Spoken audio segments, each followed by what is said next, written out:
U.S. lawmakers demand ban on Americans helping Chinese and Russian spy agencies. America's Spy Loophole.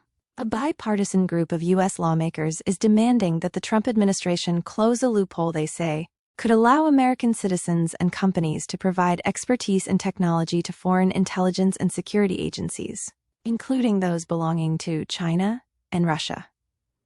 Their warning cuts to an uncomfortable national security problem.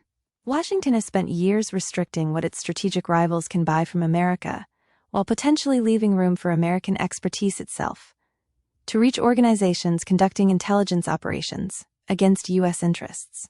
The lawmakers are pressing Commerce Secretary Howard Lutnick to complete restrictions covering civilian intelligence and security organizations, rather than limiting the strongest controls largely to military intelligence services. Senators Ron Wyden and John Cornyn said the remaining gaps could allow foreign agencies to hire U.S. consultants or acquire American surveillance, cyber, and artificial intelligence capabilities for intelligence operations. The loophole at the center of the fight. The problem has its roots in the Export Control Reform Act of 2018. That law gave the U.S. government authority to regulate activities by Americans anywhere in the world when those activities related to specified sensitive areas, including foreign military intelligence services. Commerce subsequently tightened restrictions on American support for military intelligence organizations. Rules announced in 2021 specifically targeted military intelligence end users associated with countries including China and Russia, seeking to prevent U.S. technology and services from strengthening espionage and intelligence operations considered hostile to American interests. But military intelligence is only part of the modern espionage system. Major powers also operate civilian intelligence, internal security, surveillance, and other state organizations whose work can overlap with counterintelligence, cyber operations, political surveillance, and the collection of information abroad. That distinction is now at the heart of the congressional pressure campaign. Congress already expanded the government's power. Congress moved to broaden the law in December 2022 through the National Defense Authorization Act for fiscal year 2023. The change expanded the government's statutory authority from activities related specifically to foreign military intelligence services to activities connected with foreign military, security, or intelligence services. That was a significant change. It meant Washington had a legal foundation for reaching beyond the military branches of an adversary's intelligence apparatus and potentially restricting American assistance to a much broader range of foreign government organizations. The Commerce Department's Bureau of Industry and Security then proposed new regulations in July 2024, intended to use those powers. Commerce said the proposed framework would expand controls over U.S. persons providing support to foreign military intelligence and security services and would cover intelligence agencies in dozens of countries of concern. The proposal also contemplated restrictions involving American assistance with foreign origin equipment, including some maintenance, repair, and acquisition activities. Commerce explicitly said Congress had sought to prevent U.S. persons from assisting foreign services that threaten international security or conduct surveillance against dissidents, journalists, and Americans. Yet the lawmakers now argue the regulatory process has taken too long. Why China and Russia matter.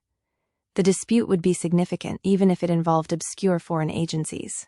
It becomes far more serious because China and Russia sit at the center of Washington's long-term counterintelligence concerns. Current commerce regulations impose extensive controls involving Chinese and Russian military and military intelligence end users. The rules specifically identify China's Intelligence Bureau of the Joint Staff Department and Russia's main intelligence directorate, commonly known as the GRU, among the military intelligence organizations subject to controls. But the congressional concern reaches further than those military organizations. Modern intelligence operations can depend on commercially available software, cyber expertise, artificial intelligence, surveillance technology, data analysis, and specialist consultants, rather than equipment that looks obviously military. That is what makes the legal distinction important.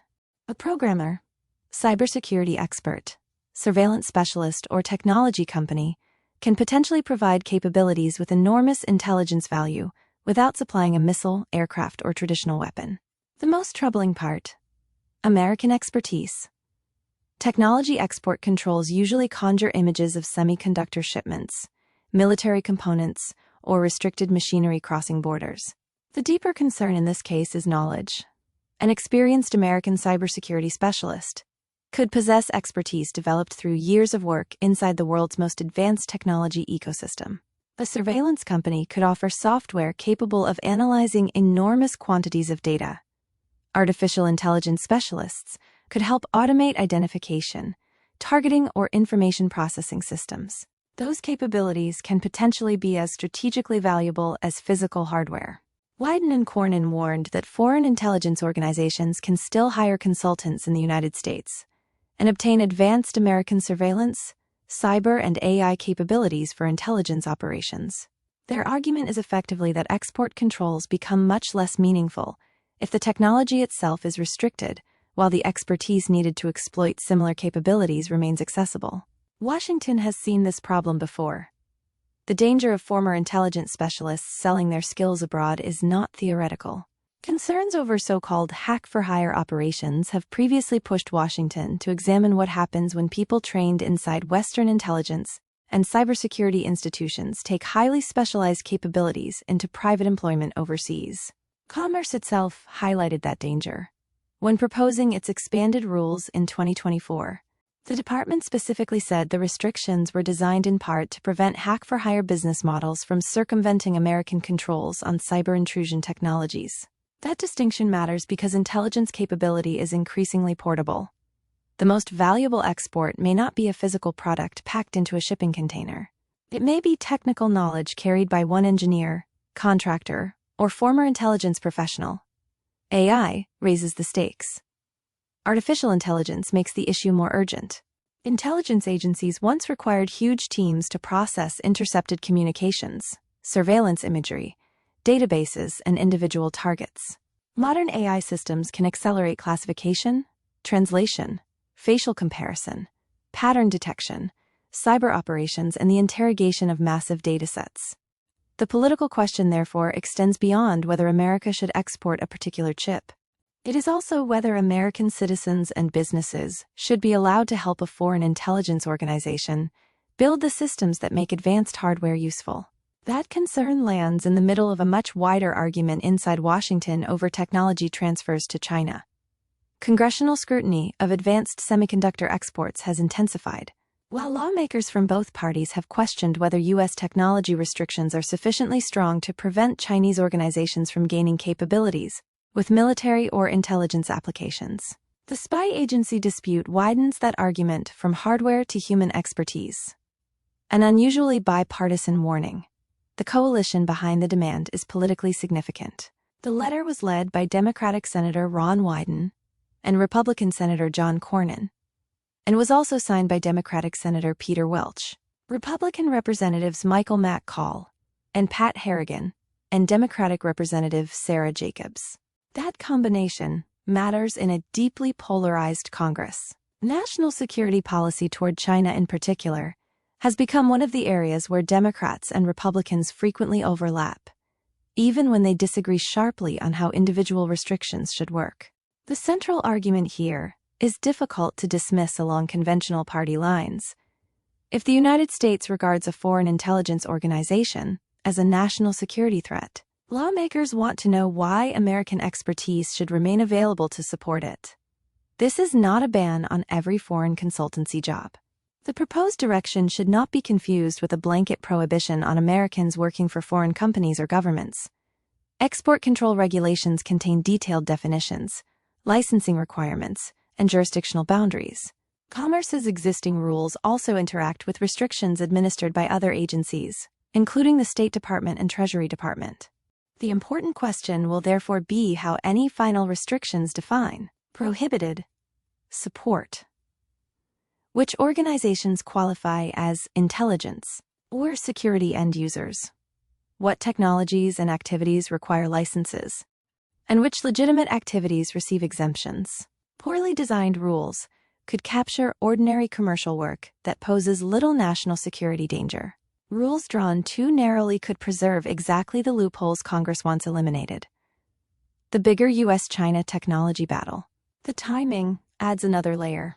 The demand comes amid broader congressional pressure for tougher controls on China's access to advanced American technology, and ahead of an expected visit to Washington by Chinese President Xi Jinping.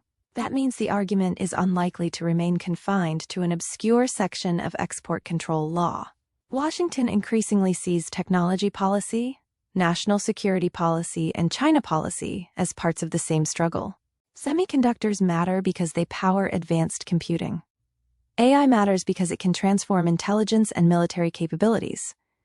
Cyber expertise matters because computer networks have become strategic infrastructure. The result is a growing American effort to control not only weapons, but the ecosystem of knowledge and technology that can produce strategic power. What happens next? The immediate decision rests with the Commerce Department and the Trump administration. Congress has already granted broader authority. Commerce has already proposed regulations designed to implement it. The political pressure now centers on converting that framework into enforceable rules and determining precisely which foreign intelligence and security organizations should face restrictions. Until that happens, lawmakers argue a contradiction remains at the heart of U.S. national security policy. America can spend billions defending itself against sophisticated foreign intelligence operations, while leaving pathways through which American knowledge, surveillance capabilities, and cyber expertise could potentially strengthen the organizations conducting them. That is why this fight is bigger than another technical change to export regulations. In an era when a line of code, an AI model, or the knowledge inside one expert's head can have strategic value, Washington is being forced to decide whether controlling physical technology is enough, or whether America's human expertise has become a national security export in its own right.